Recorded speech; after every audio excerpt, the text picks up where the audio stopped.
in the modern world, if you go to university to do Assyriology, which I hope you and all of your disciples will do as soon as possible, you actually have to cope with two languages, the Sumerian and the Babylonian.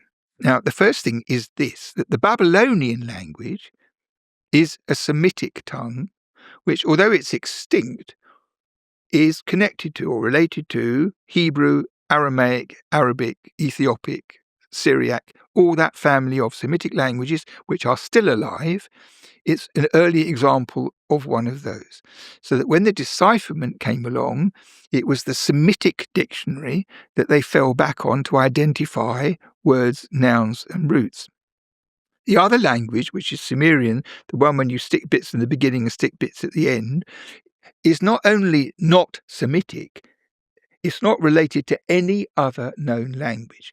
Oh, no. Yeah, this is a bewitching thing. It's a bewitching thing to me. And this is how to understand it, because the languages that we study in the world today, linguists study, they more or less all fall into a language group.